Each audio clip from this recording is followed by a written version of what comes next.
Hey everyone, it's Shayna, and in today's video, I'm going to talk about how to plan your budget for holiday gift shopping. So I must admit that this is my favorite time of the year, but it can be very taxing on your wallet. And given that I'm on a debt-free journey, I've been putting a lot of thought into how I'm going to minimize the amount of money that I'm going to spend this year. So I started my debt-free journey in October of 2017, and I've made a lot of progress since then. But when I first started out, I had to actually restrict gift giving for Christmas last year. So I actually didn't buy anyone any gifts at all for Christmas. But this year, since I made some progress, I decided that I'm going to give some gifts this year. But I had to really be thoughtful about how I'm going to approach gift giving this year. So I've come up with a list or a strategy that I'm going to share with you guys of 9 things that you can do and things that I'm going to do as well to plan my budget for my holiday gift shopping. So the first 2 things that I have thought about is really to think about how not to spend money. So how can I give gifts without spending money? So the first thing that I thought about is find a way to give your time, yourself, your presence, and your services to people that you love. Because really when you think about it, the holidays are really for spending time with your loved ones and also thinking about the season and what you're grateful for and just being blessed to, be where you are. And so being able to give time to other people, especially when you live far away from, your family, or you may have not had opportunities to connect with them throughout the year, this might be a perfect time to be able to just give of yourself, to be there, give a helping hand. And also kind of think about how can you add value to the people in your life in a way that doesn't cost you money.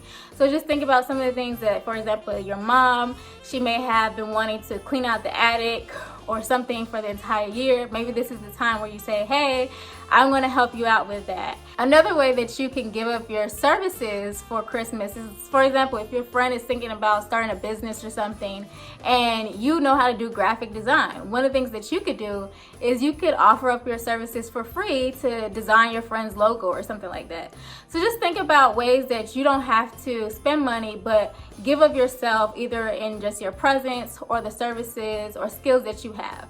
So the second way to avoid spending money for the holidays is to create a handmade gift of some sort using the things that you have in your home.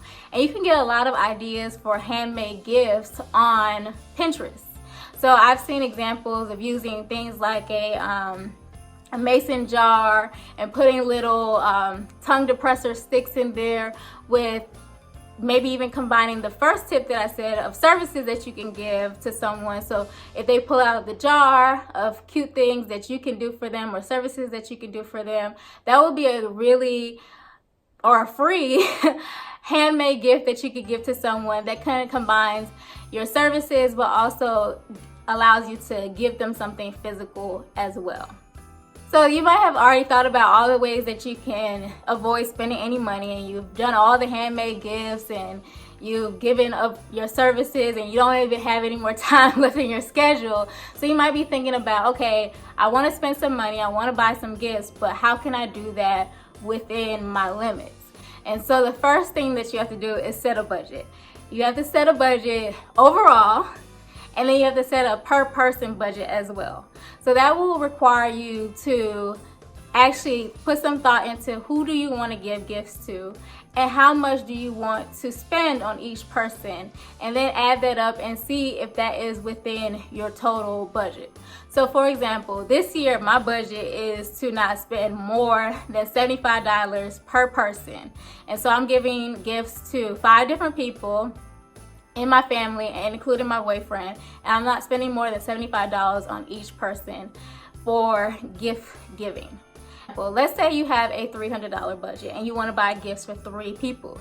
You could either give each person $100 gifts, Or you can decide to divvy up that $300 into smaller increments depending on the person. For example, you could give person A a $50 gift, and then person B a $100 gift, and then person C a $150 gift. And then you're able to give all those three people a gift within your budget. So that's the way I figured out my budget, and I decided that I'm not spending more than $75 per person on a gift. So once you've decided your total budget for gifts, you might want to discuss some expectations with your family and friends so that everyone is still on the same page. And this is especially important if you're known as the rich auntie, or people know that you just got a new job and you've been making a lot of money, or whatever it may be. You want to let people know that, hey, I'm not going to be spending as much money as I've typically spent in the past. I know before I bought you a $300 gift, but this year we're only spending $75. So that's actually a discussion that I had with my family. I told them that I'm not buying gifts more than $75, and I even allowed them to tell me gifts that they wanted within that price range so that I can have an idea of things to give. But what this does is make sure that no one is disappointed or has their expectations set too high for gifts, or that they don't feel weird that they bought you something, for $300, but then you've only spent $50. So it makes everyone stay on the same playing field when you set the expectations about gift giving. Number 5 on my list is to especially set limits when it comes to your kids. And I don't personally have kids, but I know that people who have kids spend a lot of money on gifts for Christmas. I've seen it on Instagram where people have like these Christmas trees full of like toys for kids, for all their kids, and the gifts are almost as high as the Christmas tree. And when you're on a budget, you have to really think about every person on your gift giving list, and that includes your kids. And it could be a really difficult choice to make, but you really need to limit the amount of gifts that you give. And really, when you think about it, as a child, a lot of kids, they go through gifts or they go through toys so quickly. And so it might be wise to just buy one toy or two toys, and don't go overboard and spend too much money, especially if your kids are really young. They're gonna go through those toys so quickly and they might not even remember them. So don't spend too much money on your kids. And I know that's gonna be difficult, but try it.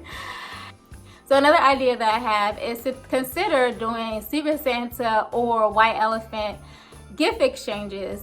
So that way you don't actually have to buy a gift for every single person that is your family or friend. And that is really important for when you have huge families and everyone typically buys gifts for everyone. Can you imagine like how much money you can spend? And I know for the 4 people that I usually buy gifts for, that can add up to be a lot of money. And so if you do a Secret Santa or White Elephant type of gift exchange, then you only have to buy 1 gift instead of 4, for example.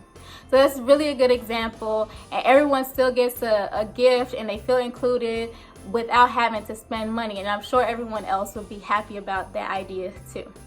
So kind of along those lines of a gift exchange, you might want to consider collaborating with your family or friends to do like a combined gift. So you would pool together your funds and decide to buy a gift for one person, or maybe the family as a whole. So how that would work is that, let's say you wanted to buy something for your parents. Then you and your siblings would get together and say, hey, we want to buy mom and dad a gift together, but we only want to spend $75 per person. There's 3 of us, so we're going to split and spend only $25 each. And then you're able to buy a gift for your parents for $75 without spending too much money, because your own individual contribution will only be $25. So think about ways that you can pool together and do gift giving, and that works really well, especially at work. You can even do this even aside from like the holiday times, especially like at work. If someone is like having a baby or they're getting married or something like that, consider doing like a pool. That way you don't have to put too much in for your individual contribution for a gift. So my number 8 idea really involves you being creative with the gifts that you buy. So it's really exciting, especially for kids, when they are able to open up a whole lot of gifts, right? And so you might be compelled to buy a whole lot more gifts, but obviously that just goes against the whole principle of what we're trying to do, which is to save money.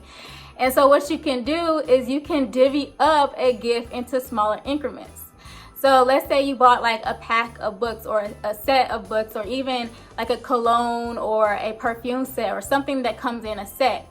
You can divide those gifts or the different parts of that gift into 3 different packages or gifts that are wrapped individually, so that that person is then able to open up 3 items, for example, instead of just 1. So it's kind of also a little game, which I think would be kind of cool. So for example, let's say you got like a one of those perfume gift sets for someone, right? Then the first box that they would open up would maybe be the lotion that comes in that set, and then the second gift would then be the perfume that comes in the set, and then the last gift maybe would be the free item that you typically get for buying one of those gift sets, like the handbag or something like that. But that adds a little bit more excitement to the gift rather than to just give one and then they're like, oh, I actually have this whole set. So it takes a little bit of creativity in terms of how you're actually presenting the gift, and that makes it even more fun and just exciting. And then you technically gave them 3 gifts, but really it was just 1 purchase.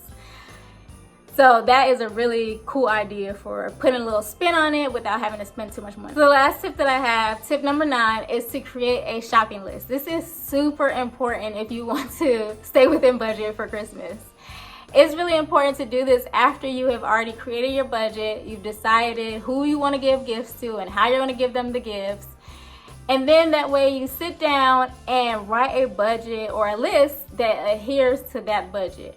And that will give you the framework for how you're supposed to go out into the stores and approach the stores and your spending. Because if you don't have a list, you are bound to overspend and just blow your budget. And really just think about it. Like, how many times have you gone to the grocery store without a list? I have done this. I try not to do this as much anymore, but I have done this before. You know, go to the grocery store without a list. And a lot of times I end up buying with my stomach, just thinking about how delicious things would taste and, you know, just wanting to try things out. And that's really the same thing that you end up doing when you go to the stores for the holiday season without a list. You end up saying, you know, oh, I want to get so-and-so this other gift, or this looks cool, let me get that, let me get this. And then you end up just blowing your entire budget and you are off track. You end up spending way too much money. And so having a list provides some accountability for you, allows you to set parameters for how you're going to approach your gift giving and gift shopping. And even if you do decide to like pick up something that wasn't on the list, it might make you think twice about, should I really even buy this? Because I know sometimes, like when I go grocery shopping, for example, and I have the list and I'm like, oh, let me pick up this, and it makes me say, you know, Shayna, this isn't on the list, you have a budget to stick by, let me put this back. And when you have a list, a shopping list created, you already know that everything on your list fits within your budget. You don't know about whether or not those things that you're, you know, seeing for the first time in the store, if those fit within your budget. And if you start to just pick up things at random, you're going to just, like I said, you're going to blow your budget. So it's best if you have a shopping list. Like, it is probably, well, it's not the most important thing, but it's really important in terms of making sure that you stick to it.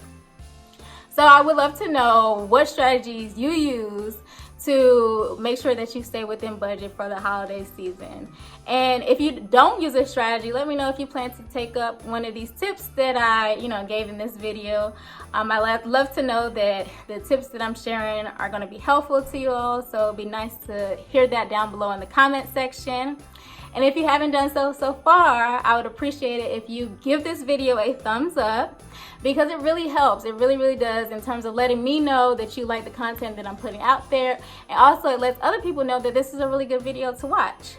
And so give it a thumbs up if you haven't done so already. And if you're interested in learning more or hearing more from me on videos like this or on the topic of personal finance and my journey to be debt free and all of that, make sure that you subscribe to my channel and hit the notification bell so that you can actually know when I put out videos related to that topic. So I really appreciate you guys for watching, and I hope this video was helpful for you, and I hope to see you again in my future video. Thanks for watching.